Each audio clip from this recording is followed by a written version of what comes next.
Pemerintah Israel akhirnya melunak di tengah tekanan internasional. Perdana Menteri Israel Benjamin Netanyahu mengumumkan penerapan jeda taktis selama 10 jam per hari di 3 wilayah padat penduduk di jalur Gaza. Langkah ini bertujuan untuk mempermudah pengiriman bantuan kemanusiaan, serta meredam tudingan bahwa Israel menjadi penyebab utama krisis kelaparan yang melanda Gaza. Netanyahu menyatakan bahwa Israel kini mengizinkan Perserikatan Bangsa-Bangsa hingga lembaga bantuan internasional untuk membuka rute darat yang aman menuju wilayah terdampak. Mengutip Tribun News pada 29 Juli, karena menanggapi tuduhan internasional, Israel akhirnya menyetujui skema jeda tembak selama 10 jam di 3 wilayah kunci, kota Gaza, Deir al-Balah, dan Muasi. Militer Israel menyatakan bahwa jeda tembak akan berlangsung dari pukul 10 pagi hingga 8 malam. Ketiga wilayah tersebut dipilih karena menjadi jalur utama distribusi bantuan kemanusiaan.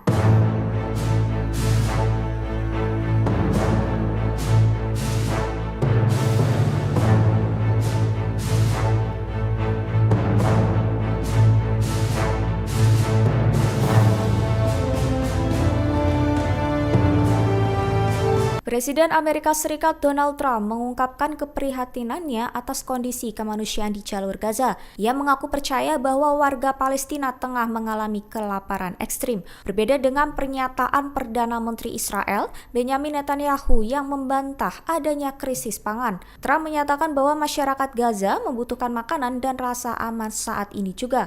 Ia mendesak agar perundingan gencatan senjata antara Israel dan Hamas segera dilanjutkan. Ketika ditanya soal klaim Netanyahu yang menyebut tidak ada kelaparan di Gaza, Trump menyatakan bahwa ia tidak tahu pasti, namun apa yang ia lihat di televisi menunjukkan kondisi yang mengkhawatirkan. Menurutnya, anak-anak di sana tampak nyata kelaparan dan bukan bohongan. Mengutip Tribun News pada 29 Juli, ia juga menegaskan bahwa AS telah mengirim banyak bantuan berupa uang dan makanan ke Gaza. Namun, Trump menuding sebagian besar bantuan itu telah dicuri oleh kelompok Hamas.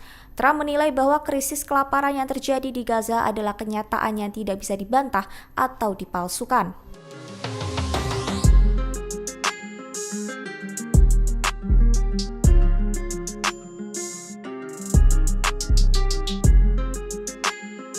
Tiga tentara Israel dari Brigade Infanteri Nahal dijatuhi hukuman penjara setelah menolak kembali bertempur di jalur Gaza. Militer Israel mengonfirmasi bahwa mereka telah memberhentikan para prajurit dari tugas tempur dan menghukum mereka dengan kurungan 7 hingga 12 hari. Penolakan bertugas ini didasari oleh kondisi batin yang disebut sebagai krisis internal yang mendalam. Mengutip Tribun News pada 29 Juli, tentara awalnya melapor bahwa mereka tidak sanggup kembali ke Gaza, namun tanggapannya diberikan justru berupa hukuman bukan perawatan. IDF menyatakan bahwa mereka telah memberikan pemeriksaan kesehatan mental kepada para tentara tersebut. Diketahui hasilnya menyebutkan bahwa mereka masih layak untuk kembali ke medan tempur.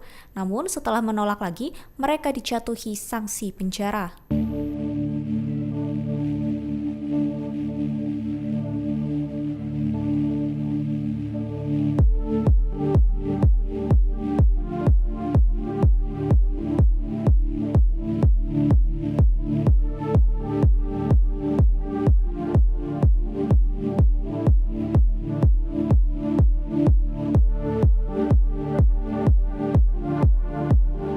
Pejabat senior Hamas Khalil Al-Hayya memicu kontroversi setelah menyatakan bahwa Mesir turut bertanggung jawab atas kelaparan dan krisis kemanusiaan yang melanda Gaza. Mengutip Ynet News pada 29 Juli, bahwa pernyataan tersebut memantik kemarahan dari Mesir meski belum ada tanggapan resmi. Dari pihak Mesir, anggota parlemen Mustafa Bakri turut merespons tajam melalui platform X. Ia mempertanyakan apakah Mesir benar-benar telah lalai membantu Gaza secara politik maupun kemanusiaan. Bakri menekankan bahwa Mesir telah menerima ribuan warga Palestina yang terluka, serta memasok sebagian besar bantuan ke Gaza, termasuk membuka Rafah Crossing untuk jalur kemanusiaan. Ia juga menyinggung bahwa tuduhan Hamas tidak mencerminkan realita, bahkan menyayangkan organisasi itu tidak mengecam aksi pengepungan terhadap kedutaan besar Mesir yang dilakukan oleh afiliasi Ikhwanul Muslimin.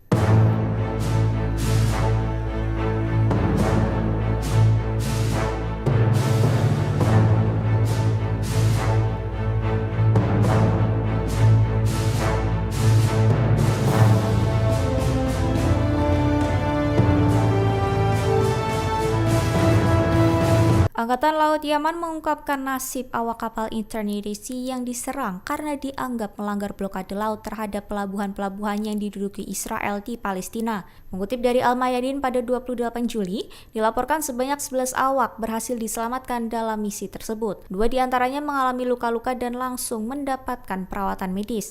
Sementara itu, 1 jasad ditemukan dan dibawa ke rumah sakit. Sebelumnya, kapal Eternity Sea diketahui sedang dalam perjalanan menuju pelabuhan Al-Rash, Eilat, wilayah yang dikuasai Israel. Rute itu dianggap sebagai pelanggaran langsung terhadap larangan pelayaran yang ditetapkan oleh otoritas sana. Para kru juga menyampaikan peringatan kepada industri pelayaran global untuk tidak beroperasi di bawah kerjasama dengan pendudukan Israel.